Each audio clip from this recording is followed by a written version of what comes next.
love, peace, truth, freedom, and justice to all. Peace and love. Once again, my name is Afet Mayak Ejube, and it is just a beautiful pleasure to be here once again to discuss with you so many topics that are going on in our surroundings at this time. And once again, I would like to welcome you all into my humble abode for our Culture and Refinement series, Part 10, entitled The 7 Units. And once again, we're going to go over the 7 units and what they are. Number 1, 7 unit number 1 is how to sew. Number 2, how to cook. 3 is how to clean. And that means just more than physical surroundings, that's also mentally and spiritually, especially in this day and time. Point number 4, how to take care of yourself, and also how to take care of your children. Point number 4. Point number 5 would be how to take care of your husband, and for the men, how to take care of your wife, or together your consort. That's whoever that you're with, whoever your partner may be. We're having equal opportunity for all. And also point number 6 will be how to act at home, and 7, how to act abroad. So there we have it, our 7 units. And today we're going to be dealing with point number 4, how to take care of self as well as how to take care of children. And I just feel that it's so very important to continue in the past few weeks with the how to take care of children and self portion, because it takes up so many topics and it covers a lot of areas. So I want to center this around the Trayvon Martin, George Zimmerman dilemma that took place. I'm not going to get into too many topics about what I believe happened, but the main thing that I want to center upon is it was very tragic, all the things that occurred with the young men, and also in our communities as a whole, what the dilemma is and what the ramifications are now. Let's get through this.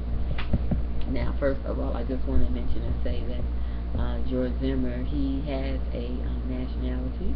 He is he calls himself, as for status, he is white, but as far as his background, his ethnicity, he has, his father is a European, or I think he's Jewish as well, Zimmerman, and his mother is Peruvian, and she has a background where I believe her grandmother is so-called black.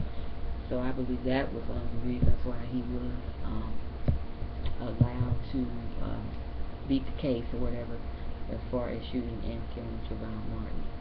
So dealing with that ramification, it's now time for people to take a serious look at themselves, people of all colors, nationalities, and backgrounds, to see where do we go from here. Necessarily no violence involved. It's dealing with self-improvement, how one can look inward to self through spirituality, and how to actually gain something and turn a negative into a positive with this situation that has impacted our communities and worldwide as well. Now, it's very important that we realize who we are as people. What our nationality is very important, but dealing with our people do not really know their status. And by status, I mean in the codes and in the laws and the courts, they consider themselves black.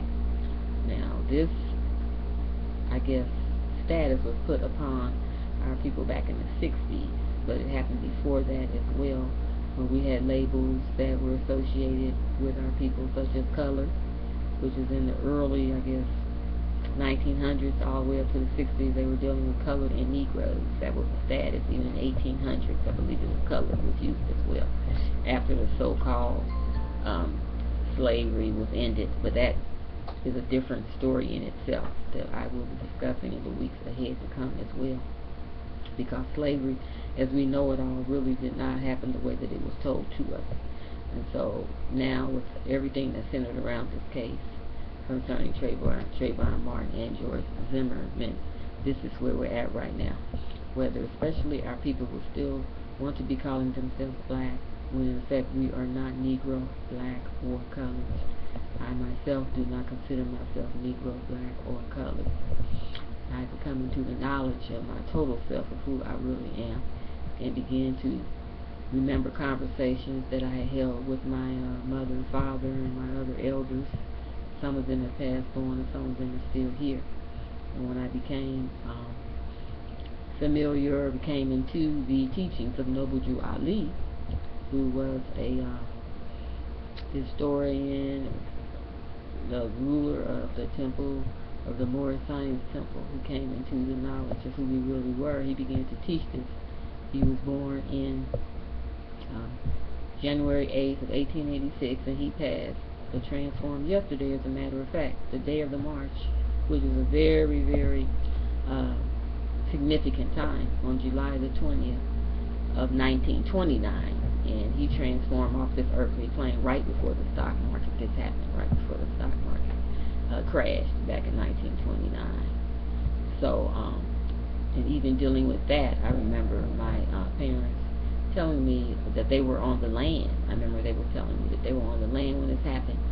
And when they discussed that with me as a child, they were telling me that they didn't go through a lot of the things as far as the people in the inner cities that were not in the land when the stock market crash occurred in the 1930s. They were always telling me they were on the land. They didn't have to go through that because they had all that they needed on the land. And telling me some other things about our background, where we came from, and what Indian or Native American tribe we were from. I remember these things. And then once I came into the knowledge of myself, as I said, over the years, and studying more science and coming into who I truly am, I realized, and getting into the teachings of what Noble Drew Ali said was absolutely true. So this is the time that we're in now, that every person is responsible for their own knowledge and what they want to attain for themselves and their families.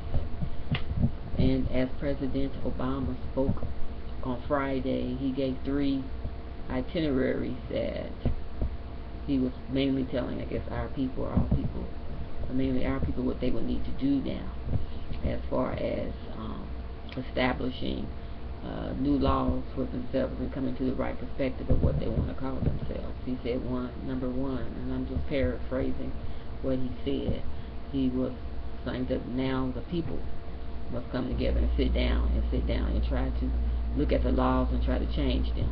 In Florida, everywhere, every major state that will be affected by this, as far as this status and what people want to call themselves as a whole. Because calling oneself black does not tie oneself to the land.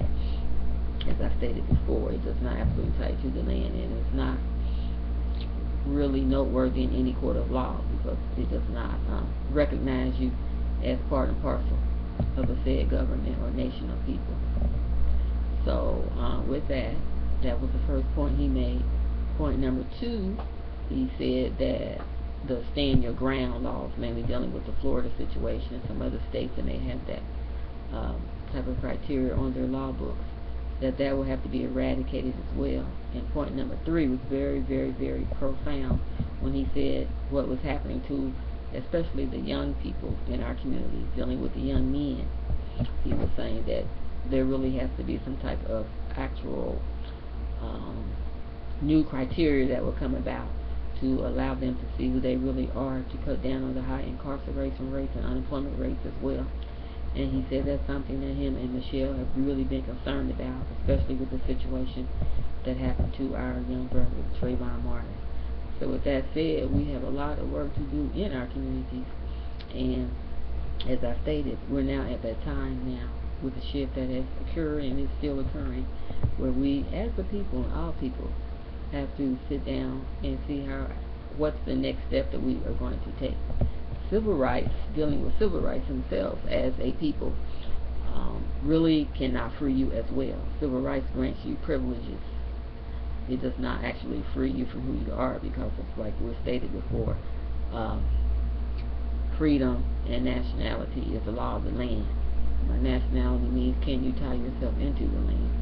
And that allows us to go back to see where the errors were made in history. We know that in public schools, for whatever reason, we don't want to get in a lot of politics with it right now. Like I said, I will be teaching further on, dealing from this with a historical perspective, but just to lay the groundwork and the basis of what this Zimmerman so-called trial with concerning Trayvon Martin's death, of what it means to me and to the community as a whole.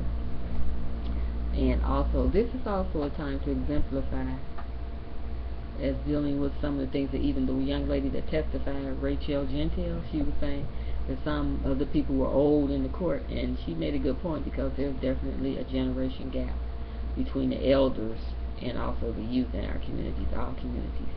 So, and I think that's based as a teacher and educator, and also as a parent and grandparent. I think that's based off parents sometimes wanting to gain total control over their children, and not considering myself that way. Raising mine was quite differently, but the way I raised them as well. But at the same time, a lot of parents don't want to relinquish that control. They want their children to come up in the way that they were brought up, and see, that's where a lot of the divide is.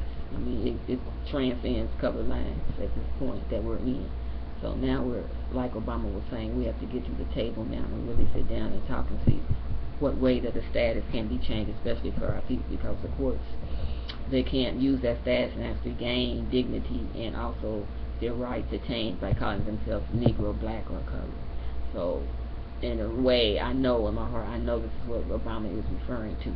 So now it's the time for those of us who have the total knowledge of ourselves to come out even more, to be there to help with this initiation of these programs in our community, and to begin to set the record straight, especially teaching and educating our youth exactly to who they are.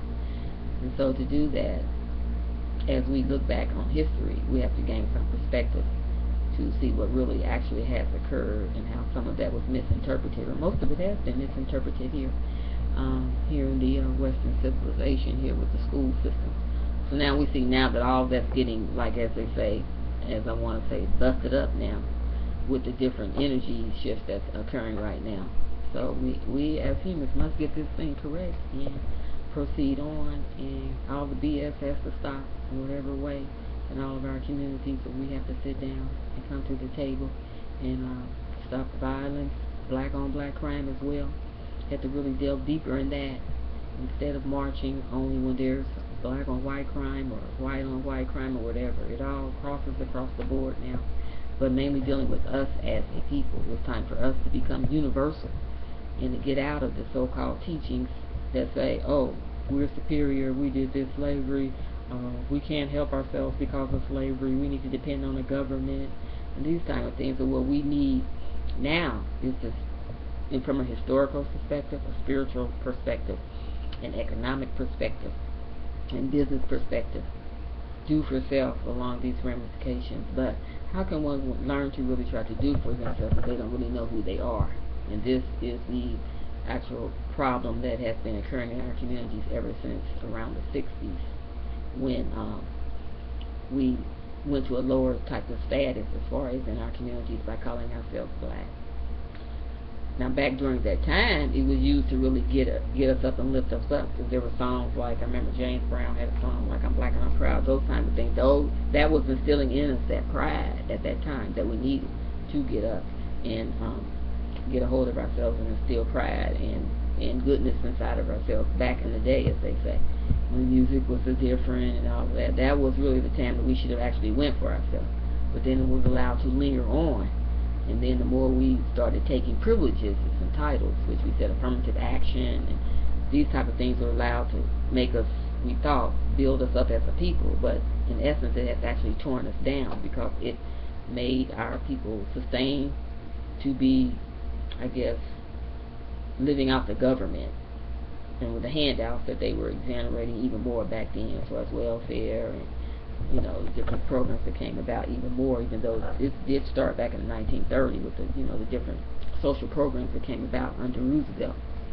But then after the 60s, after that brought us into that ramification, after we truly got off the land and started going to colleges, which is nothing wrong with that, but at the same time that put us in a different train of thought, where we kind of like lost even more the knowledge of who we were. And so now we see the dilemma in our communities, where as we wrap up 2013 as far as what calling oneself black has done, because there's a lot of black on black violence.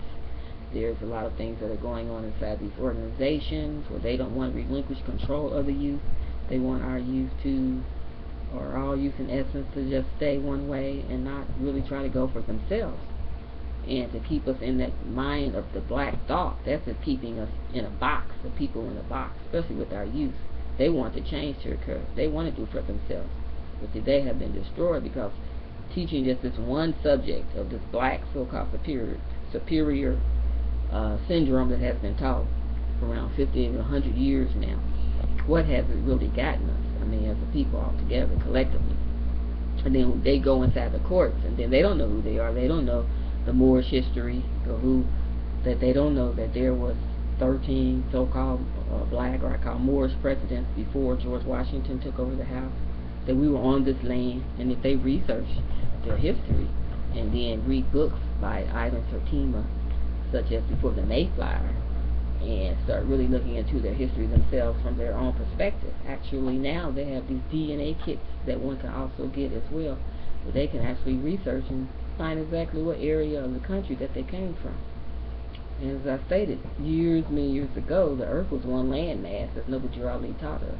The earth was one landmass, so we were everywhere as indigenous people. I mean, we ruled the 7 seas under the Moors. And then from 700 to 1055 or 1100 AD, these are the times that we came and started teaching other people more, like the Europeans, and we taught them the knowledge of themselves.